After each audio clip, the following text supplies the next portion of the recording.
සාදු සාදු සාදු නමස්කාර වේවා බුදුරුවනට සැමදා බුදු හිමි සරණ යමි. නමස්කාර වේවා ධම්රුවනට සැමදා සදහම් සරණ යමි. නමස්කාර වේවා සංඝරුවනට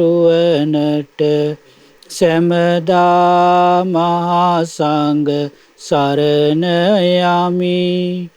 නමස්කාර වේවා තුනුරුවනට සැමදා තිසරණ සරණ යමි. සාදු සාදු සාදු. අපේ රටට ශාස්තෘන් වහන්සේ බඳු අනුබුදු මිහිඳු මහරහතන් වහන්සේට අපගේ නමස්කාරය වේවා. සාදු සාදු සාදු. අපගේ ගුරු දේවෝත්තම පින්වත් ලොකු ස්වාමින් වහන්සේට අපගේ නමස්කාරය වේවා. සාදු සාදු සාදු. ගෞරවනීය මහා සංඝරත්නයන් අවසරයි. ශ්‍රද්ධාවන්ත පින්වත්නි, මේ පොසොන් සමයේ ඒ මිහිඳු මහරහතන් වහන්සේ අපේ රටට වැඩමවලා වදාරන්නට යෙදුන උතුම් සූත්‍ර දේශනා ශ්‍රවණය කරන කාලය. අද දවසේ සදහම් සංදේශය මේ ධර්ම දේශනාව සඳහා දායකත්වයේ දරන්නේ මීට වසර 8කට පෙර මේ පරලොව ගිය ඩී.ඒ. ජයසිංහ මහතාට පරලොව වශයෙන් පින්පෙත් අනුමෝදන් කිරීම කියන උතුම් අදහසින් මන්නවත්ත වලගෙදර මතුගම පදිංචි ලිපිනේ පදිංචි පින්වත් බී.කේ. යසවති මහත්මිය ඇතුළු කොට ඇති පවුලේ පින්වතුන්. පින්වත්නි, අපි මේ ගෙමින් පසු කරන්නේ ඊටාම වාසනාවන්ත කාලයක්. ඒ තමයි ඒ අප සරණ ගිය තථාගත අරහත් සම්මා සම්බුදුරජාණන් වහන්සේගේ උතුම් සදහම් පණිවිඩය අපේ රටට වැඩමවාගෙන පැමිණ වදාළ අපේ රටට ශාස්තෘන් වහන්සේ බඳු මිහිඳු මහරහතන් වහන්සේ වැඩමවා වදාළ උතුම් පුන් පොහෝ දිනය තව අපිට නොබෝ දිනකින් එළඹෙනවා. ඉතින් මේ පුන් පොහෝ දිනය අපේ ජීවිතයට ඊටාම වැදගත්. මොකද මිහිඳු මහරහතන් වහන්සේ තමයි ලාංකීය ජනතාවගේ සිත් සතන් මේ දහමින් පුබුදවාලයි. මිහිඳු මහරහතන් වහන්සේ ලංකාවට වැඩමව වදාළේ බුද්ධ වර්ෂ 236. උන්වහන්සේ අපේ රටට වැඩලා අපේ රටේ ලාංකීය පිරිසට ධර්ම දේශනාව සිද්ධ කළා. අද දවසේ මේ පින්වතුන්ට ශ්‍රවණය කරන්නට ලැබෙන්නේ මිහිඳු මහරහතන් වහන්සේ 4 වෙනි දවසේ ලංකාවට වැඩමවල 4 වෙනි දවසේ දේශනා කොට වදාළ දෙසුම. මිහිඳු මහරහතන් වහන්සේ මේ දේශනාව දේශනා කොට වදාළේ නන්දන වනයේදී. මහමෙවුනාවේ පිහිටි නන්දන වනයේදී තමයි මිහිඳු මහරහතන් වහන්සේ මේ දේශනා වදාළේ. මේ දේශනා සඳහන් වන්නේ සංයුත්ත නිකාය දෙවනි පොත් වහන්සේගේ අනමතග්ග සංයුත්තේට. අද මේ පින්වතුන්ට ශ්‍රවණය කරන්නට ලැබෙන්නේ ඒ අනමතග්ග සංයුත්තේ තිබෙන දුග්ගත වර්ගයේ. මේ දුග්ගත වර්ගයේ සූත්‍ර දේශනා 10ක් පමණ සඳහන් වෙනවා. අන්නේ සූත්‍ර දේශනා තමයි මේ මොහොතේ ඉගෙන ගන්නට සූදානම් වෙන්නේ. පින්වත්නි, අනමතග්ග කියලා කියන්නේ කොනක් පොටක් හොයාගන්න බැරි දීර්ඝ සංසාරයට කියන වචනයක්. ඒක වසර 100යි, වසර 1000යි, වසර ලක්ෂයයි කියලා හොයාගන්න බෑ. ඒකේ කෙරවලක් හොයාගන්න බැරි දෙයකට කියනවා අනමතග්ග කියලා. බුදුරජාණන් වහන්සේ දේශනා කොට වදාලා මේ දේශනාවේ නම මුල්ම දේශනාවේ නම තමයි දුග්ගත සූත්‍රය. මේ දේශනාවේදී බුදුරජාණන් වහන්සේ දේශනා කොට වදාලා අනමතග්ගෝ යම් භික්කවේ සංසාරෝ පුබ්බා කෝටි නපඤ්ඤායති. අවිජ්ජා නීවරණානං සත්තානං තණ්හා සංයෝජනානං සන්දාවතං සංසර්තං. බුදුරජාණන් වහන්සේ දේශනා කොට වදාලා මහණෙනි, ඉපදෙමින් මැරෙමින් යන මේ ස්වභාවය සංසාරේ අවසන් නොවන ගමනක්. මේකේ අවසානයක් කෙරවලක් පේන්නේ නැහැ. ආරම්භක කෙරවලක් දැක ගන්න බැරි දෙයක්. මේකේ ආරම්භක කෙරවලක් පේන්නේ නැහැ මේ සංසාරේ ගෙවාගෙන යන ගමනේ. අවිද්‍යාවෙන් වැසුණු, තණ්හාවෙන් බැඳුණු මේ සත්වයන් සුගති දුගති වල සැරිසරමින් යන මේ ස්වභාවයේ ආරම්භක කෙරවලක් හොයාගන්න බෑ. එතකොට පින්වත්නි, මේ සංසාරය කියලා කියන්නේ මේකට. දැන් ඔන්න අපි ඉපදුණා. ඔන්න ටික ටික වයසට යනවා. ඔන්න මහලු වෙනවා. ඔන්න මරණයටපත් වෙනවා. මරණයටපත් වෙච්ච කෙනා ආයෙ කොහේ හරි උපදිනවා. ආයෙ වයසට යනවා. ලෙඩ දුක් හැදෙනවා. මරණයටපත් වෙනවා. අන්න ඒකට කියනවා සංසාරේ. මේකේ මෙතනින් තමයි පටන් ගත්තේ කියලා ආරම්භක කෙරවලක් හොයාගන්න බැරි දෙයක් කියනවා. මේකට හේතුව තමයි මේ සත්වයා අවිද්‍යාවෙන් වැහිලා ඉන්නේ. ඒ වගේම තණ්හාවෙන් බැඳිලා මේ සංසාරේ යනකොට සුගති දුගති වල, සුගති කියලා කියන්නේ දිව්‍ය ලෝක, මනුස්ස ලෝකේ. දුගති ලෝක කියන්නේ තිරිසන්, නිරය, අපාය, പ്രേත ලෝක, සතර අපාය.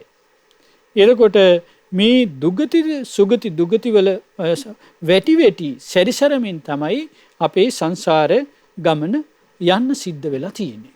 ඉතින් මේකේ මෙතනින් පටන් ගත්තේ කියලා ආරම්භක කෙරවලක් හොයන්න බෑ කියලා බුදුරජාණන් වහන්සේ දේශනා කොට වදාළා.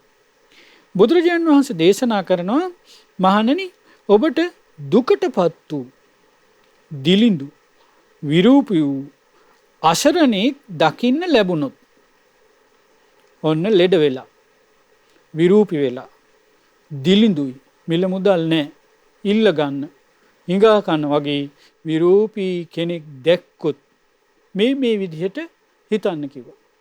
සාමාන්‍ය කෙනෙකුට මේ වගේ ලෙඩ දුක් හැදිලා දිලිඳු ඉල්ල ගන්න කෙනෙක් දැක්කොත් අපිට හිතෙන්නේ මෙහෙම දෙයක්. මොකද්ද? අනේ මගේ හතුරෙකුටවත් මේ වගේ දෙයක් නම් වෙන්න එපා. අපිට හිතෙන්නේ එහෙම දෙයක්. හැබැයි බුදුරජාණන් වහන්සේ දේශනා කොට වදාලා එහෙම කෙනෙක් දැක්කොත් මේ විදිහකට නිශ්චයට එන්න කිව්වා. ඒ තමයි මේසා දීර්ඝ සංසාරේ ගෙවාගෙන යන කාලේ අපි මේ විදිහේ දුක් අනුභව කරලා තියෙනවනේ කියලා හිතන්න කිව්වා. බුදුරජාණන් වහන්සේ දේශනා කොට වදාලා මේ දිලිඳු, විරූපී, ලෙඩ දුක් හැදිච්චි අසරණ කෙනෙක් දැක්කම හිතන්න කිව්වා, මේ සංසාරේ ගෙවාගෙන එනකොට අපි මේ වගේ ඕන තරම් ඉඳලා තියෙනවා කියලා. ඒකට හේතුව මොකද්ද? මේ සංසාරේ අවසාන නොවන ගමනක්. මේක ඉපදෙමින් මැරෙමින් යන ස්වභාවي අවසානයක් හොයන්න බෑ. අවසානයක් ආරම්භ කරවල පේන්නෙත් නෑ.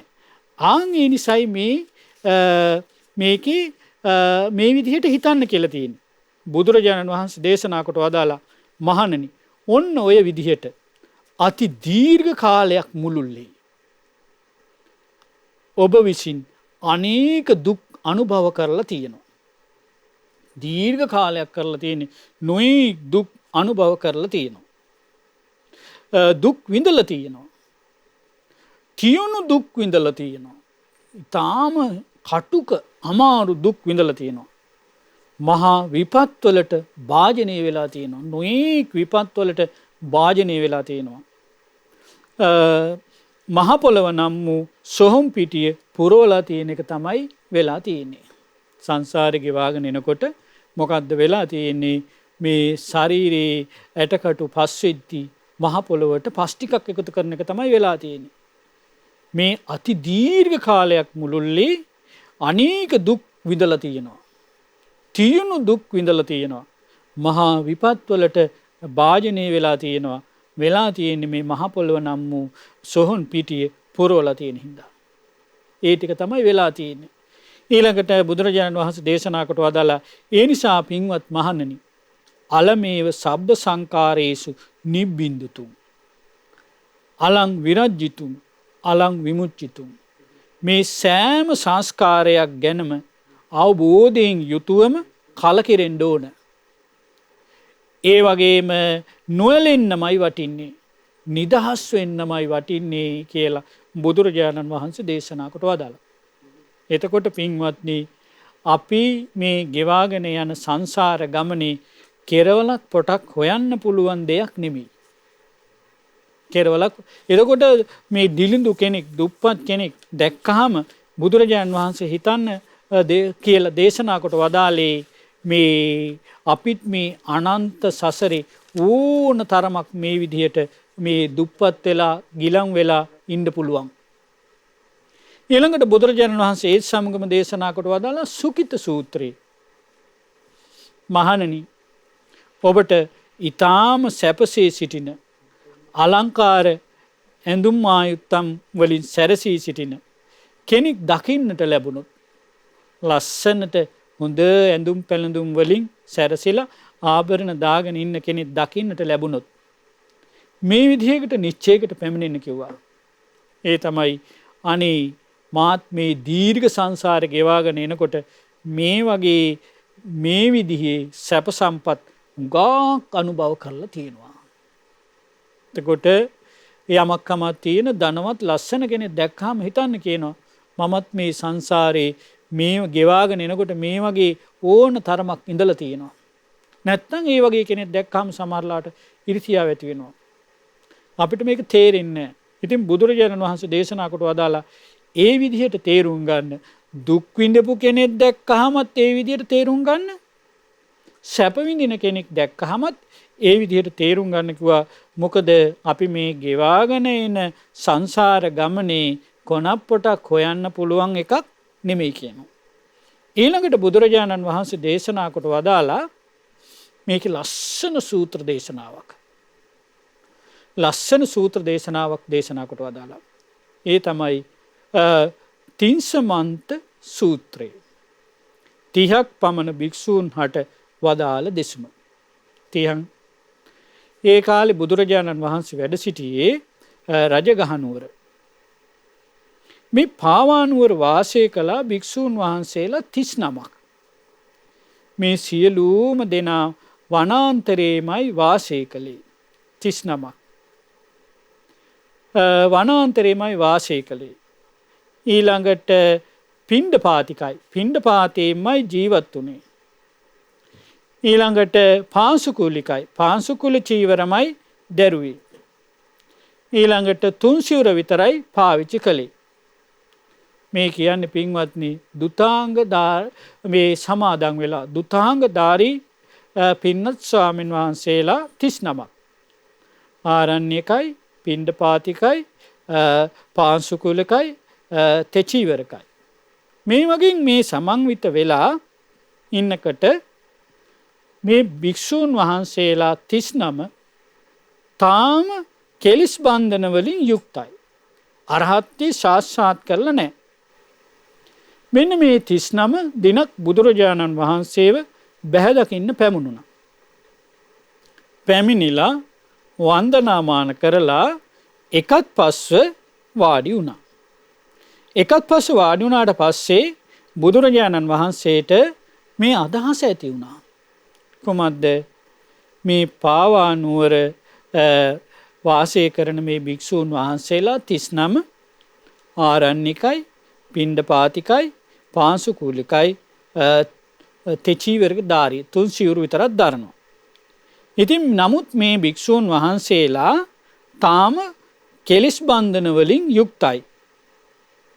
මේ භික්ෂූන් වහන්සේලාට මේ ඉඳගෙන ඉන්න ආසන වනම උපාදාන රහිතව මේ ආශ්‍රව සේවෙන ධර්මයක් කියලා දෙන්න ඕන කියලා බුදුරජාණන් වහන්සේට අදහසක් ඇති වුණා. ඒ වෙලාවේ බුදුරජාණන් වහන්සේ ඒ භික්ෂූන් හට මෙන්න මෙහෙම දේශනා කරනවා. පින්වත් මහණෙනි, ඉපදෙමින් මැරෙමින් යන මේ ස්වභාවයේ සංසාරේ අවසන් නොවන ගමනක්. මේකේ ආරම්භක කෙරවලක් දැක ගන්න බැරි එකක්. ආරම්භක කෙරවල හොයන්න බෑ. කොන පොටක් හොයන්න බෑ. අවිද්‍යාවෙන් වැහිලා තණ්හාවෙන් බැඳිලා සුගති දුගති වල මේ සැරිසරාගෙන යන මේ සංසාර ගමනේ කෙරවලක් හොයන්න බෑ. බුදුරජාණන් වහන්සේ භික්ෂූන් වහන්සේලාගෙන් විමසනවා, පින්වත් මහණෙනි, ඔබ මේ ගැන මොකද්ද හිතන්නේ? මේ ගෙවාගෙන එන සංසාරේ කාලේ මුළුල්ලේ ඉපදෙමින් මැරෙමින් සංසාරේ සැරිසරා යන ගමනේ ඔබේ හිස ගසා දමද්දී වැහැරුණු වැගිරුණු යම් රුධිරයක් වෙයි නම්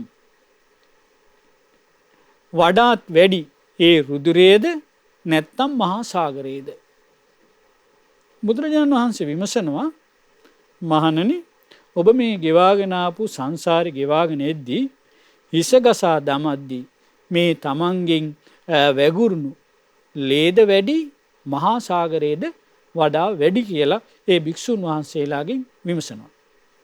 පින්වත්නි, මේ භික්ෂුන් වහන්සේලා 39 එතන හිටිය සමහරු සෝතාපන්න භික්ෂුන් වහන්සේලා. සමහරු හිටියා සකදාගාමි භික්ෂුන් වහන්සේලා. සමහරු හිටියා අනාගාමි භික්ෂුන් වහන්සේලා. හැබැයි කිසිම කෙනෙක් අරහත්ත්වයට පත් වෙලා නැහැ. කෙලෙස් බන්ධන වලින් යුක්තයි. එතකොට මේ 39ක් හිටිය සමහරු සෝතාපන්නයි, සමහරු සකදාගාමි, සමහරු අනාගාමි. එතකොට මේ බුදුරජාණන් වහන්සේ බලන්න කිව්වා, මේ ගෙවාගෙන එනකොට සංසාරේ තමන්ගේ හිස කපද්දී, බෙල්ල කපද්දී ගලා ගියපු රුධිරයේද වැඩි, සතර මහා සාගරයේද වැඩි. ඒ වෙලාවේ භික්ෂුන් වහන්සේලා පුබ්බේ නිවාස ඥාණයෙන් බලනවා තමන්ගේ ගෙවාගෙන ආපු පෙර සංසාරේ. එහෙම බලලා පින්වත්නි පිළිතුරු දෙනවා, ස්වාමීනි භාග්‍යතුන් වහන්සේ, භාග්‍යතුන් වහන්සේ ගේ ධර්මයේ අපි මෙන්න මේ විදිහටයි දරාගෙන ඉන්නේ. මේසා දීර්ඝ කාලයක් මුළුල්ලේ ඉපදෙමින් මැරෙමින් සැරිසරා යන මේ සංසාර ගමනේදී හිස ගැසුම්, හිස ගසද්දී, බෙල්ල කපද්දී අපෙන් වැගුරුණු ලේ යම් රුධිරයක් වේද ඒ තමයි වැඩි සතර මහා සාගරේ ජලය නෙමෙයි. ඒ භික්ෂුන් වහන්සේලා බුදුරජාණන් වහන්සේට පිළිතුරු දෙනවා, භාග්‍යතුන් වහන්සේ, අපි මේ ගෙවාගෙන ආපු සංසාරේ ගෙවාගෙන එනකොට හිස බෙල්ල කපද්දී, අපේ හිස ගසා දාද්දී ගලාගෙන ගියපු රුධිරය තමයි වැඩි, සතර මහා සාගරේ නෙමෙයි කියනවා. ඒ වෙලාවේ බුදුරජාණන් වහන්සේ දේශනා කොට වදාළා, සාදු සාදු පින්වත් මහණනි, මං විසින් දේශනා කරන ලද ධර්මයේ ඔබ මෙහෙම දැනගෙන ඉන්න එක හොඳයි. මොකද මේ දීර්ඝ කාලයක් මුළුල්ලේ ඉපදෙමින් මැරෙමින් යන සංසාර ගමනේදී බෙල්ල කපද්දි ගලාන ගියපු රුධිරේ තමයි වැඩි, සතර මහා සාගරේ මේ ජලය නෙමෙයි කියනවා. එතකොට පින්වත්නි හිතන්න පොඩ්ඩක්, මේ සතර මහා සාගරයට වඩා මේ තමන් බෙල්ල කපද්දින් විතරක් ගලා ගියපු රුධිරය වැඩි වෙන්න නම් අපි කී පාරක් බෙල්ල කපලා මරන්නේ නැද්ද, මැරෙන්නේ නැද්ද? ඒක ඔබට මෙහෙම කිව්වට සාමාන්‍යයෙන් බෙල්ල කපද්දී මේ රුධිරය ගලා යනවා කියන එක අපිට එහෙට එච්චර තේරෙන්නේ නැහැ. මම ඔබට පොඩි උදාහරණ දෙකක් විතර කියන්නම්. අපේ රටේ නුවර යුගයේ කාලේ කවුරුත් දන්න වීර කැප්පිටිපොළ අධිකාරම්තුමා හිස ගසා දාලා මැරුවා. අන්න බෙල්ල කපල මරනවා. ඒ ගහලයට කිව්වා එක පාර ධම්මපදයේ ගාතාව කියලා බේරෙනකොට එක පාර කපලා බෙල්ල කපන්න කියලා. එතකොට තවත් සිද්ධියක් තියෙනවා. ඒ යුගයේම මද්දුම බණ්ඩාර අර පොඩි පුතා බෙල්ල කපල මැරුවා. එතකොට ඒ අපි දන්න එතකොට ඔය භීෂණ කාලේ බෙල්ල කපල මරනවා. එතකොට පින්වත්නි ඒ වගේ බෙල්ල කපද්දී ගලාගෙන ගියපු රුධිරේ අපි මේ සංසාරේ ගෙවාගෙන එනකොට මහා සාගරයට වඩා වැඩි කියලා බුදුරජාණන් වහන්සේ දේශනා කොට වදාලා. එතකොට අපි සංසාරේ අනේක වාරයක් බෙල්ල කැපුම් කාලා තියෙනවා. ඊළඟට බුදුරජාණන් වහන්සේ දේශනා කොට වදාලා බලන්න කිව්වා ඔබ මේ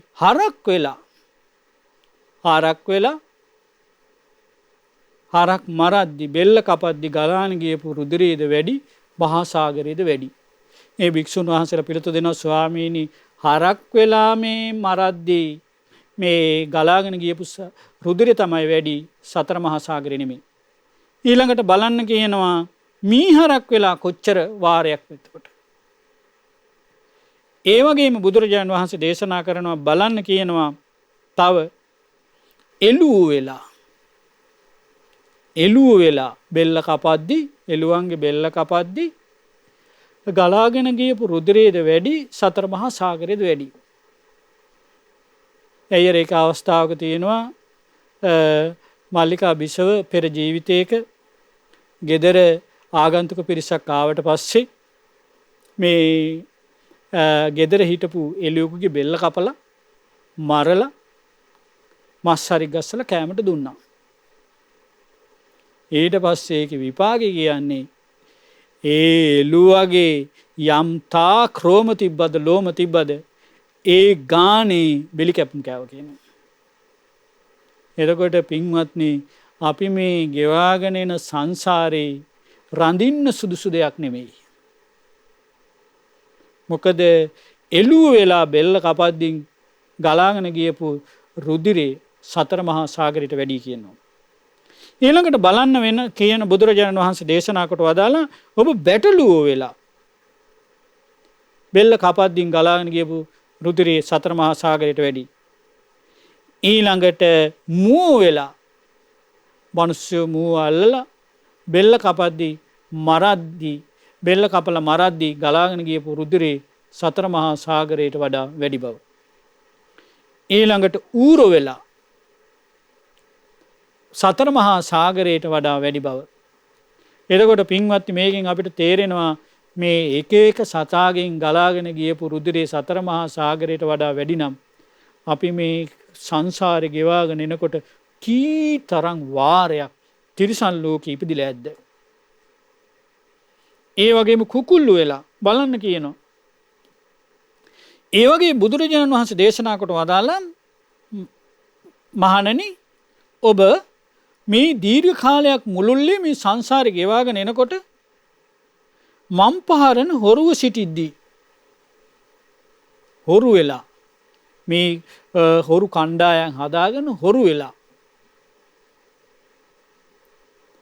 ඒ හොරු අහු වෙලා රජයට හිස ගසා දමද්දී ඔබෙන් වැහැරුණු ලේසු රුධිරයේද වැඩි සතර මහා සාගරයට වැඩි. එතකොට භික්ෂුන් වහන්සේලා පිළිතුරු දෙනවා ස්වාමීනි භාග්‍යතුන් වහන්සේ අපි සංසාරේ ගෙවාගෙන එනකොට මේ මම් පහරන හොරු වෙලා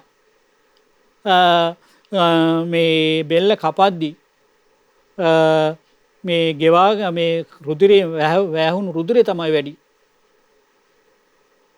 එතකොට පින්වත්නි හිතන්න ඕනේ අපි මේ සංසාරේ ගෙවාගෙන එනකොට හැම ජීවිතේම සතර මහා සාගරයට වඩා වැඩිය මේ ලේ යන්න හැම ජීවිතේම එයා හොරෙක් වුණාද? එහෙම නැහැ. කාලෙකට යහපත් වෙන්න පුළුවන්. කාලෙකට හොරෙක් වෙන්න පුළුවන්. ඒකයි මේ කියන්නේ කෙරවලක් හොයන්න බැරි සංසාරයක අපි එන්නේ. ඊළඟට බුදුරජාණන් වහන්සේ දේශනා කොට වදාලා මේ දීර්ඝ කාලයක් මුළුල්ලේ ඔබ පර ස්ත්‍රීන් සොයාගෙන ගිහිල්ලා වැරදි කාම සේවනය කරන්න ගිහිල්ලා අහුවෙලා බෙල්ල කපද්දින් මේ ගලාගෙන ගියපු රුධිරේ සතර මහා සාගරයට වැඩි බව. එතකොට හිතන්න අපි සංසාරේ ගෙවාගෙන එනකොට හැම නිතරම හොරෙක් වුණාද? එහෙම නැත්නම් අපි හැම නිතරම සල්ලාලෙක් වුණාද? එතකොට මේ තරම් කාලයක් අපි සංසාරේ ගෙවාගෙන ඇවිල්ලා තියෙනවා. බුදුරජාණන් වහන්සේ දේශනා කොට වදාලා ඒකට හේතුව මොකද්ද? ඒකට හේතුව තමයි මේ ඉපදෙමින් මැරෙමින් යන ස්වභාවයේ කෙරවලක් හොයන්න බෑ. මේකේ කොනප්පටක් හොයන්න බෑ පින්වත්නි. මේ කොනක්පටක් හොයන්න බැරි අපි සංසාර ගමනක තමයි අපි මේ ඇවිල්ලා ඉන්නේ කියලා බුදුරජාණන් වහන්සේ දේශනා කොට වදාලා. මේක අහගෙන හිටපු ඒ භික්ෂුන් වහන්සේලා 39 සතුටින් මේක අහගෙන හිටියා. ඒ වෙලාවේ සියලු ආශ්‍රව සේවලා උතුම් අරිහත්ත්වයේ සාක්ෂාත් කළා ඒ 39ම.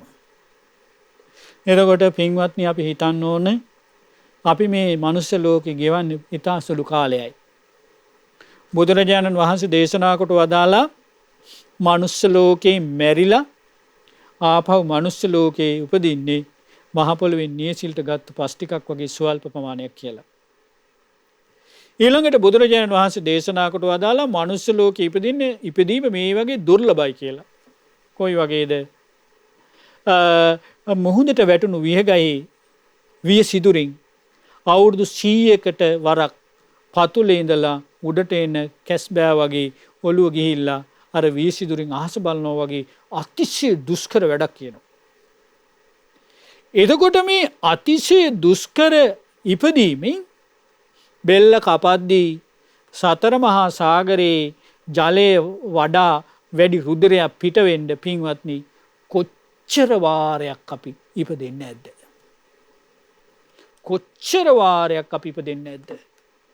දැන් මේ වෙලාවේ බුදුරජාණන් වහන්සේගේ ධර්මයේ අවබෝධ කරගන්න බැරි වුණොත් ආයිත් මේ සංසාරයට වැටෙනවා. මේ වෙලාවේ මහන්සි ගන්නට ඕන, මේ පොසොන් සමී මහන්සි ගන්නට ඕන අපේ ජීවිතයට ඒ බුදුරජාණන් වහන්සේගේ ධර්මයේ එකතු කරගන්න. මේ ගෙවාගෙන යන සංසාර ගමන කෙටි කරන්න, සංසාර ගමනින් අත මිදෙන්න. නැත්තම් ආයෙත් මේ වගේ මහා සාගරයේ පුරවමින් තමන්ගේ බෙල්ල කපද්දින් ලේ ගලමින් තමයි අපිට සංසාරේ යන්න සිද්ධ වෙන්නේ. ඊළඟට පින්වත්නි මේ බුද්ධ දේශනාවේ ඊළඟ බුද්ධ දේශනාව තමයි මාතු සූත්‍රය. මාතු කියන්නේ අම්මට, අම්ම ගැන වදාළ දෙසුම. බුදුරජාණන් වහන්සේ දේශනා කොට වදාලා මේ සංසාරේ ගෙවාගෙන එනකොට මව් කෙනෙක් නොවිච්ච කෙනෙක් ඉන්නවා නම්, අම්මා Tamanට අම්මා කෙනෙක් නොවිච්ච කෙනෙක් ඉන්නවා නම් ඒ බඳු එකම සත්වයක්වත් සොයා ගැනීම ලේසි නෑ කියනවා. එතකොට මේ සංසාරේ ගෙවාගෙන එනකොට අම්මා නොවිච්ච කෙනෙක් හොයාගන්න එක ලේසි නෑ කියනවා. එහෙනම් එකිනෙකාට අම්මා වෙමින් මේ සංසාරය යන්නේ. ඊළඟට බුදුරජාණන් වහන්සේ දේශනා කොට වදාලා පීතු සූත්‍රයේ, පීතු කියලා කියන්නේ පියාට, බුදුරජාණන් වහන්සේ දේශනා කොට වදාලා මේ ගෙවාගෙන ආපු සංසාරේ යමෙක් පිය කෙනෙක් නොඋනේ නම් එබඳු එකම සත්වෙක් සොයාගන්න එක ලේසි නෑ කියනවා. එහෙමනම් අම්මා තාත්තා නොවිච්ච කෙනෙක් මේ සංසාරේ ගෙවාගෙන යනකොට හොයාගන්න බෑ කියනවා. එහෙම එක්කෙනෙක් අමාරුයි කියන හොයාගන්න. ඊළඟට බුදුරජාණන් වහන්සේ දේශනා කොට වදාලා මේ සොහොයුරා ගැන, මේ සංසාරේ ගෙවාගෙන එනකොට සොහොයුරෙක් නොවිච්ච කෙනෙක් හොයා ගැනීම ලෙහෙසි නෑ කියනවා. ඒ වගේම සොයුරියක්, සහෝදරියක් නොවිච්ච කෙනෙක් හොයාගන්න බෑ කියනවා. එතකොට දැන් අපිට සමහර ලාවට සමාජය දකින්න තමන්ට මේ තමන්ගේ හිතවත් කෙනෙක් හම්බෙච්ච ගමන් එයා හිතනවා මේ අනම් මගේ සහෝදරියක් වගේමයි කියනවා. මෙයා මගේ අයියා වගේමයි කියනවා. ඒ කියන්නේ හේතුව තමයි එයාට බුදුරජාණන් වහන්සේ දේශනා කොට වදාලා සංසාරේ අපි ගෙවාගෙන එනකොට අම්මා තාත්තා නොවිච්ච කෙනෙක්, ඊළඟට සහෝදර සහෝදරියෝ නොවිච්ච කෙනෙක් හොයාගන්න එක ලේසි නෑ කිව්වා. ඒ අර බුදුරජාණන් වහන්සේ දිනක් පිණ්ඩපාත වැඩියා. පින්වත්නි පිණ්ඩපාත වඩිනකොට වයසක බමුණෙක් පාරට ඇවිල්ලා බුදුරජාණන් වහන්සේව දැක්කා. දැකලා හරි සතුටෙන් කෑ ගැහුවා. එයාගේ බිරිඳට කෑ ගැහුවා. මෙන්න අපේ පුතා ඇවිල්ලා කියලා කෑ ගැහුවා. එන්න අපේ ගෙදරට කිව්වා. බුදුරජාණන් වහන්සේ වැඩමවගෙන ගියා. බිරිඳත් ආවා. වයසක ආච්චි කෙනෙක්. ඇවිල්ලා බුදුරජාණන් වහන්සේ දිහා බැලුවා. බලලා සිරිපතුල් ළඟ වැටිලා ඇඬුවා. අනේ පුතේ අපි දාලක් මෙච්චර කාලක් කොහෙද හිටියේ කියලා. ඉතින් බුදුරජාණන් වහන්සේ ගෙදරින් දාන වැළඳුවා. දැන් ඒ බමුණයි බැමිණි තමන්ගේ දරුවන්ටත් කතා කරලා කියනවා මෙන්න අපේ පුතා ඇවිල්ලා කියලා. බුදුරජාණන් වහන්සේ දානේ වළඳලා වස් කාලේ කිව්වා අනේ ස්වාමීනි මේ වස් කාලේ මේ ප්‍රදේශේ වැඩ ඉන්න. අපි දානෙන් මේ උපස්ථාන කරන්නම් කියලා. ඉතින් වස් කාලේ ඉවර වෙනකොට මේ දෙන්නට ධර්ම දේශනා කළා. සෝතාපන්න වුණා, සකදාගාමි වුණා, අනාගාමි වුණා. ඉතින් මේ භික්ෂුන් වහන්සේලාට මේ ගැන කුතුහලයක් ඇති වුණා. ඇයි බුදුරජාණන් වහන්සේගේ පියාණන් සුද්ධෝදන රජතුමා බව කවුරුත් දන්නවා. අම්මා මහාමායා භික්ෂුන් වහන්සේ බව කවුරුත් දන්නවා. හැබැයි මේ දෙන්න කියනවා අම්මයි තාත්තයි කියලා. බුදුරජාණන් වහන්සේගේ මෙහෙම විමසුවා. ඒ වෙලාවේ බුදුරජාණන් වහන්සේ දේශනා කොට වදාලා මහණෙනි මේ දෙන්න මට ආත්ම භාව 500ක් අම්මා තාත්තා වෙලා තියෙනවා. ආත්ම භාව 500ක් අම්මා තාත්තා වෙලා තියෙනවා. මේ ආත්ම භාව 500ක් බාප්පයි පුංචි අම්මයි වෙලා තියෙනවා. ආත්ම භාව 500ක් ලොකු තාත්තයි ලොකු අම්මයි වෙලා තියෙනවා. ඒකේ පුරුද්ද තමයි මේ එන්නේ කියනවා. එතකොට පින්වත්නි අපි සංසාරේ ගෙවාගෙන එනකොට අම්මා තාත්තා නොවිච්ච කෙනෙක් සහෝදර සහෝදරියක් නොවිච්ච කෙනෙක් හොයන්න නැහැ කියනවා. ඒක අමාරුයි කියනවා. ඊළඟට බුදුරජාණන් වහන්සේ දේශනා කොට වදාලා පුත්ත සූත්‍රයේ මේ තමන්ට දරුවෙක් නොවිච්ච කෙනෙක් හොයන්න නැහැ කියනවා. පුතෙක් නොවිච්ච කෙනෙක් අමාරුයි කියනවා. තමන්ට දුවක් නොවිච්ච කෙනෙක් හොයාගන්න අමාරු කියනවා. එතකොට පින්වත්නි මේ සංසාරේ එනකොට අපි එකිනෙකාට අම්මා තාත්තා වෙමින් සහෝදර සහෝදරයෝ වෙමින් දූ දරුවෝ වෙමින් තමයි මේ සංසාරේ ඉන්න තියෙන්නේ. වරකයා පිරිමි කෙනෙක්, වරකයා කාන්තා කෙනෙක්. මේ සංසාරේ එනකොට මේ විදිහට මාරු වෙවි තමයි එන්න තියෙන්නේ. ඒකට හේතුව තමයි මේකේ කෙරවලක් නොපෙනෙන සංසාර ගමනකයි අපි මේ යන්න සිද්ධ වෙලා තියෙන්නේ.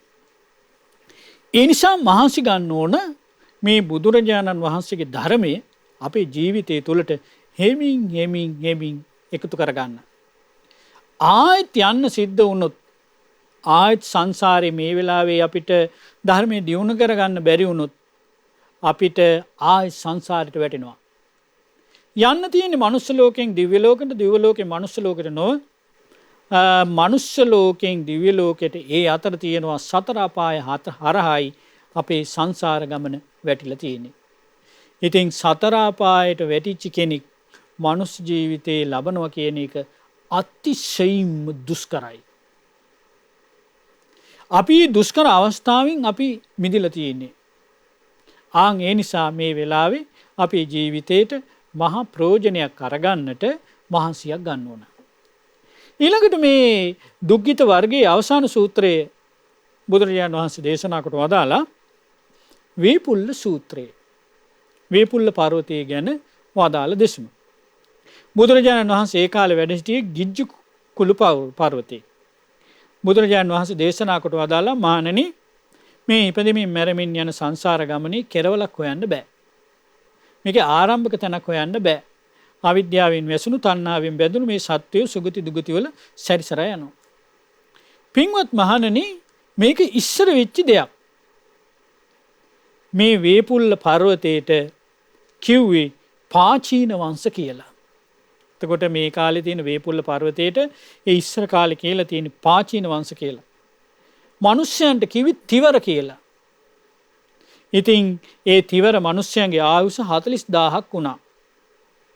ඔය තිවර මිනිස්සු මේ පාචීන වංශ පර්වතයට නගින්න දවස් 4ක් ගන්නවා, බහින්න දවස් 4ක් ගන්නවා. නගින්න දවස් 4ක් යනවා, බහින්න දවස් 4ක් යනවා.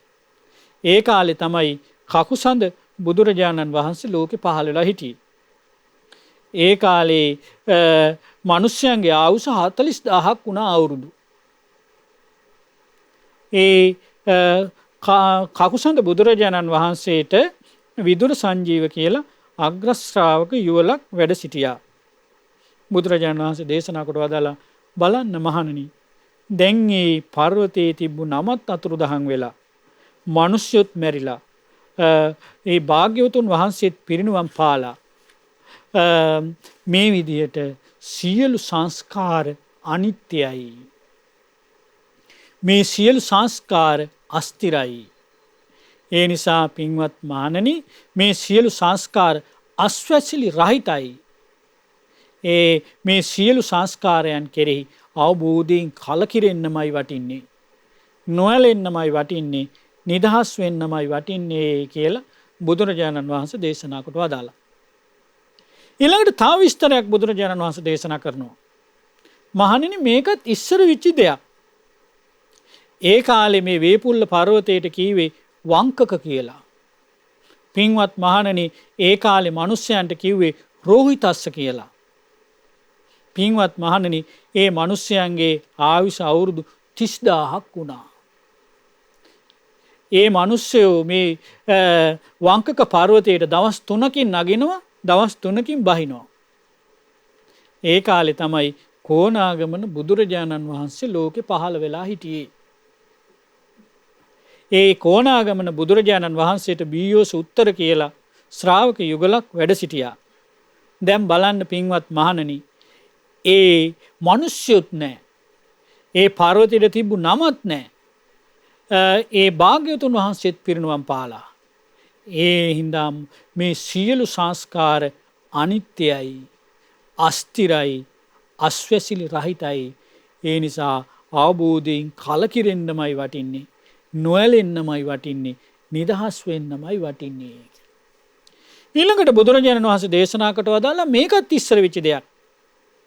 ඒ කාලේ මේ පර්වතයට කීවේ සුපස්ස කියලා. ඒ කාලේ මිනිස්යන්ට කිව්වේ සුප්පිය කියලා.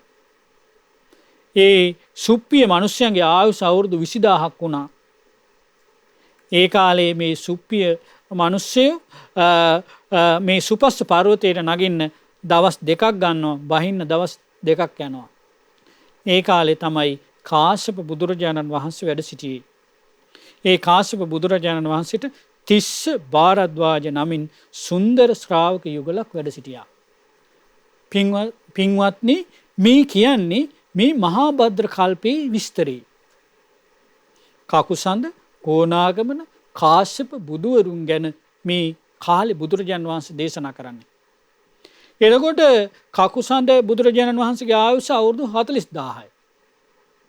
කොණාගමන බුදුරජාණන් වහන්සේ කාලේ අවුරුදු 30000යි. කාශ්‍යප බුදුරජාණන් වහන්සේගේ කාලේ අවුරුදු 20000යි. එතකොට මේ 40000, 30000, 20000ට අඩු වුණා නෙමෙයි. ඒක වෙන්නේ මෙහෙමයි. ඒ කකුසඳ බුදුරජාණන් වහන්සේ පහළ වෙච්ච කාලේ ඒ ආයුෂ 40000 ඉඳලා හිමීට බයිනවා අවුරුදු 10ට. අවුරුදු 10ට බැහැලා කල්ප විනාශී සිද්ධ වෙනවා. ඒ සිද්ධ වෙලා ආය මිනිස්යන්ගේ ආයුෂ අවුරුදු 10 ඉඳලා ආය නගිනවා මේ අසංකේයයට. අසංකේයයට නැගලා ආය බහිනවා. එහෙමයි මේක ඇන්නේ. එතකොට අපිට හිතා ගන්න බැරි කාලයක් මේ අපි සංසාරේ ගෙවාගෙන එනවා. ඊළඟට බුදුරජාණන් වහන්සේ දේශනා කොට වදාලා බලන්න කිව්ව මහණෙනි, ඒ කාශ්‍යප බුදුරජාණන් වහන්සේත් පිරිනුවම් පාලා. ඒ මිනිස්සුත් නැහැ. ඒ පර්වතයට තිබු නමත් අතුරුදහන් වෙලා. දැන් මේ කාලේ කියන්නේ මේ පර්වතයට කියන්නේ වේපුල්ල පර්වතය කියලා. දැන් මිනිස්සුන්ගේ වයස දැන් මිනිස්යන්ට කියන්නේ මාදක කියලා. මාගදක කියලා. දැන් ආයුෂ ඊටාම ස්වල්පයයි. වැඩිමුණුත් අවුරුදු 100ක් හරි ඊට වැඩි චුට්ටක් යයි. මේ මාගදක මිනිස්සු වේපුල්ල පර්වතයට මොහොතින් නගිනවා මොහොතින් බහිනවා. බුදුරජාණන් වහන්සේ දේශනා කොට වදාලා දැන් පහළ වෙලා ඉන්නේ මම මට සාරිපුත්ත මොග්ගල්ලාන නමින් ශ්‍රාවක යුගලක් ඉන්නවා. ඒ ශ්‍රාවක යුගල අනාගතයේ වෙනකොට මේ පිරිනිවන් පාවි. ඊළඟට මේ මිනිස්සුත් නැති වෙලා යාවි. මේ නමත් නැති වෙලා යාවි. ඒ නිසා මහණනි මේ සියලු සංස්කාර අනිත්‍යයි. අස්තිරයි. අස්වැසිලි රහිතයි. මේක කිසිම ආස්වාදයක් නැහැ. ඒ නිසා මේ සියලු සංස්කාරයන් කෙරෙහි අවබෝධයෙන් කලකිරෙන්නමයි වටින්නේ. නොයැලෙන්නමයි වටින්නේ. නිදහස් වෙන්නමයි වටින්නේ කියලා බුදුරජාණන් වහන්සේ දේශනා කොට වදාළා. එතකොට මේ අනමදක්ක සංයුත්තේ මේ දුග්ගත වර්ගයේ තියෙන මේ සූත්‍ර දේශනා මිහිඳු මහරහතන් වහන්සේ නන්දන වනයේදී දේශනා කොට වදාළා. මේක අහගෙන හිටියා විශාල පිරිසක්. මේ මිහිඳු මහරහතන් වහන්සේගේ මේ දේශනාව කොයිතරම් සාර්ථක වුණාද කියන්නේ පින්වත්නි. ඒක අහගෙන හිටපු මිනිස්සු 1000ක් සෝතාපන්න භාවයට පත් වුණා. මාර්ගඵල ලැබුවා. එතකොට අපි තේරුම් ගන්න ඕන අපිත් මේ කොනක් පොටක් නැති කෙරවලක් ආරම්භයක් හොයන්න බැරි අපි මේ සංසාර ගමනක තමයි අපි මේ ගෙවමින් යන්නේ. අපි මේ නිදහස් වෙන්නේ කෙසේද? අපි ඉදිරියේ තියෙන ප්‍රධානම ප්‍රශ්නේ තමයි අපි එයින් නිදහස් වෙන්නේ කෙසේද? ඒකට අපි මුලින් කරුණු කාරණා කීපයක් දිනු කරගන්නට ඕන. එයින් පළවෙනි එක තමයි අපේ ජීවිතේට අතිශයින් වැදගත් වෙනවා බුදුරජාණන් වහන්සේ කෙරෙහි තියෙන පැහැදීම ශ්‍රද්ධාව. ඒ අප සරණ ගිය තථාගත අරහත් සම්මා සම්බුදුරජාණන් වහන්සේ කෙරෙහි කාටවත් වෙනස් කරන්න බැරි පැහැදීමක් ඇති කරගන්නට ඕන. ඒ ශ්‍රද්ධාව. ඊළඟට එයා දියුණු කරන්න ඕන හොඳ සිල්වන්ත ජීවිතයක්. කාටවත් ඇඟිලි ගහන්න බැරි. තමන්ගේ ජීවිතේ හොඳ සීලයක් පුරන මහන්සි ගන්න ඕන. එයා ගෘහ ජීවිතේ පන්සිල් ආරක්ෂා කරන්නට ඕන. පොහොව දවසට අනිවාර්යෙන් උපෝසතය ආරක්ෂා කරන්න ඕන. එක පොහොව දවසකට විතරක් නෙමෙයි. සතර පොහොයටම සිල් සමාදන් වෙලා සිල් ආරක්ෂා කරන්න ඕන. දැන් අපි මිහිඳු මහරහතන් වහන්සේගේ ගුණ සිහි කරන කාලේ මේ කාලේ අපිට එළිය ගිහිල්ලා වන්දනාමාන කරන්න පුද සත්කාර කරන්න පුළුවන් පරිසරයක් නෙමෙයි දැන් අපිට උදා වෙලා තියෙන්නේ. ඒ නිසා මේ පොසොන් සමේ මහන්සි ගන්න ඕන ඒ මිහිඳු මහරහතන් වහන්සේ උදෙසා කෘතගුණ සලකන්න ප්‍රතිපත්තිය. ඔබට පුළුවන් නම් මහන්සි ගන්න පොසොන් පොහොව දවසේ හැමෝම නිවසේදී හෝ සිල් ගන්න. තව කෙනෙකුට ඊට වැඩිය පුළුවන් නම් දෙවෙනි දවසේ සීලය ආරක්ෂා කරන්න. තව කෙනෙකුට පුළුවන් නම් ඊටත් වැඩිය තුන්වෙනි දවසේ සීල ආරක්ෂා කරන්න. තව කෙනෙකුට පුළුවන් නම් ඊටත් වැඩිය හතරවෙනි දවසේ සීලය ආරක්ෂා කරගනිමින් තමන්ගේ ජීවිතේ මිහිඳු මහරහතන් වහන්සේ උදෙසා ප්‍රතිපත්තියෙන් පූජා කරන්න මහන්සි ගන්න. දැන් අද මේ රෝග ව්‍යසනයක් පවතින මේ කාලේ අපිට හිතන දේ කරන්නට අවස්ථාවක් ඉඩකඩක් සැලසෙන්නේ නැහැ. ඒ නිසා අපිට සීලෙන් දියුණු කරලා අපිට ජීවිතේට පින ක්‍රෙස් කරගන්නට පුළුවන් හොඳ අවස්ථාවක් ඉඩකඩක් සැලසෙනවා. ඒ නිසා මහන්සි ගන්න තමන්ගේ ජීවිතේට සීල දියුණු කරගන්න. ඊළඟට ශ්‍රද්ධාව දියුණු කරනවා, සීල දියුණු කරනවා. ඊළඟට මේ බුදුරජාණන් වහන්සේ වදාළ මේ සූත්‍ර දේශනා ඉගෙන ගන්න. එතකොට තමයි අපිට සංසාරේ බය ඇති වෙන්නේ. ඒ සූත්‍ර දේශනා ඉගෙන ගැනීම සුතය.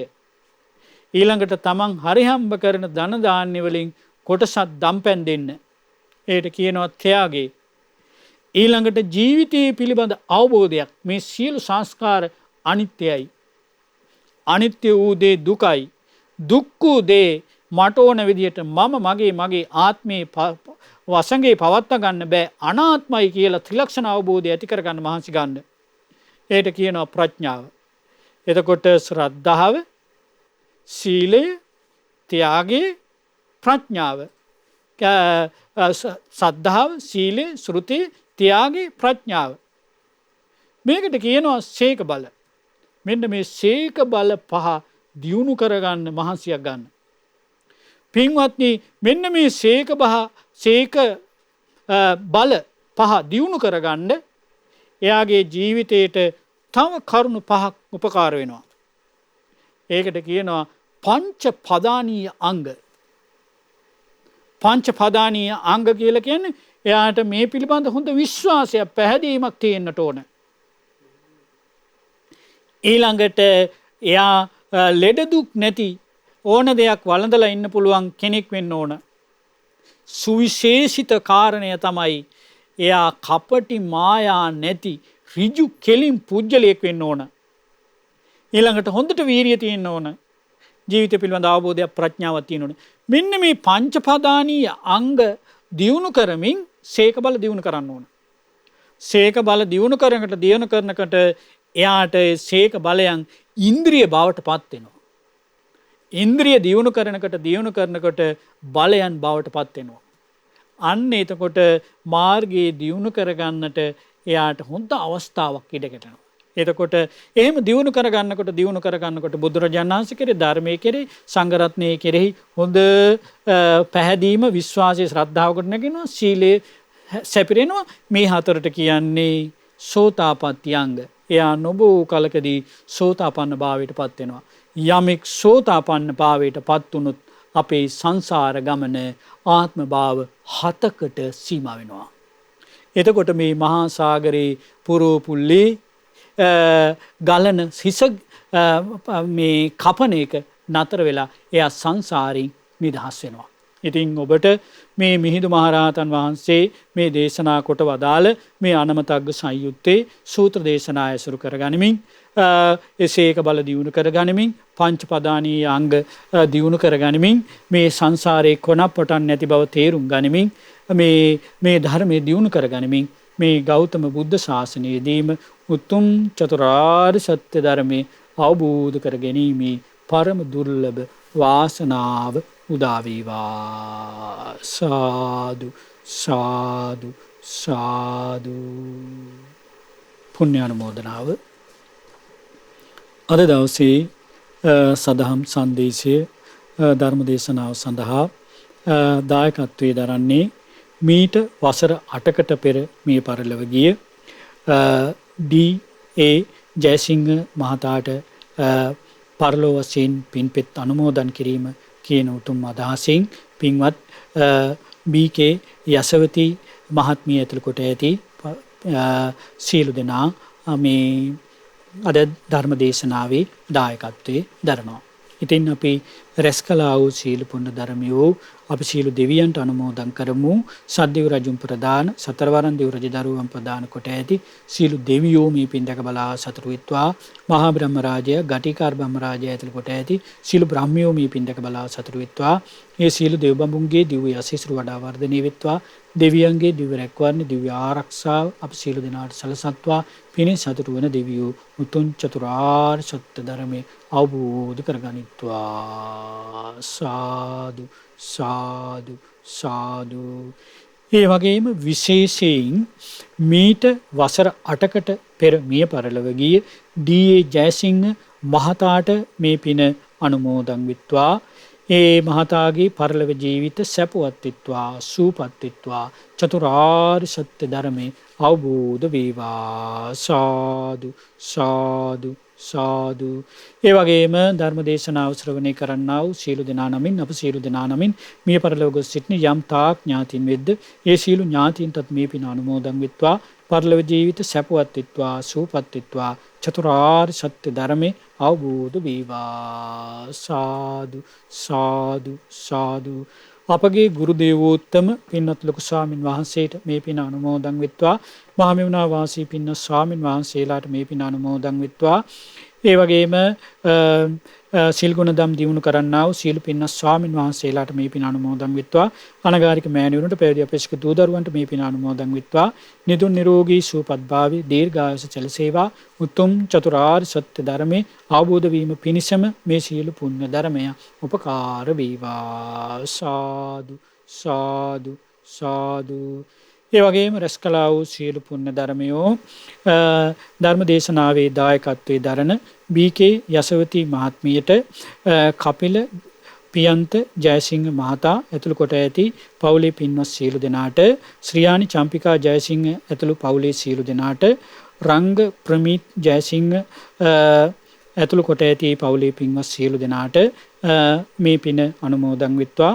උදව් උපකාර කළ සියලු දෙනාට මේ පින අනුමෝදන් වෙත්වා. නිදුන් නිරෝගී සුවපත් භාවයේ සැලසේවා. දීර්ඝායුෂ සැලසේවා. රැකී ආරක්ෂා කටයුතු, දරුවන්ගේ අධ්‍යාපන ආදී කටයුතු සාර්ථක වේවා.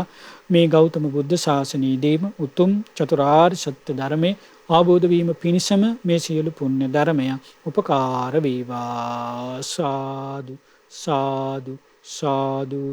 ඒ වගේම දැනට කොරෝනා වෛරසය හේතුවෙන් රෝගාතුරව සිටින ලංකාවාසී ලෝකවාසී සියලු දෙනාට මේ පින අනුමෝදන් වීමෙන් කායික දුක් පීඩා දුරු වේවා. කායික මානසික සැපසෙනසිල්ල උදා වෙත්වා. ඉක්මනින්ම නිදුන් නිරෝගී සුවපත් භාවයේ සැලසේවා. සාදු සාදු සාදු. ඒ වගේම දායකත්වයේ දරූ පින්වත් සියලු දෙනාට ශ්‍රද්ධා මාසික ධර්ම දාන සමාජිකයන්ට, ශ්‍රද්ධා කාර්ය මණ්ඩලයේ පින්වත් සියලු දෙනාට, ශ්‍රද්ධා රූපවාහිනිය ඔස්සේ ධර්මයේ ශ්‍රවණය කරන්නා වූ මේ පින්වත් සියලු දෙනාටම මේ පින අනුමෝදන් වෙත්වා. අප සියලු දෙනාටම මේ පින අනුමෝදන් වීමෙන් කායික දුක් පීඩා දුරු වේවා. කායික මානසික සැපසෙනසිල්ල උදා වෙත්වා. නිදුන් නිරෝගී සුවපත් භාවයට පත් වෙත්වා. දීර්ඝායුෂ සැලසේවා. උතුම් චතුරාර්ය සත්‍ය ධර්මයේ අවබෝධ වීම පිණිසම මේ සියලු පුණ්‍ය ධර්මය උපකාර වේවා. සාදු සාදු සාදු. සියලු දෙනාටම තෙරුවන් සරණයි. නමෝ බුද්ධාය. මෙවැනි වටිනා ධර්ම දේශනා ශ්‍රවණය කිරීමට ශ්‍රද්ධා ඩේලි YouTube චැනලය සබ්ස්ක්‍රයිබ් කරන්න.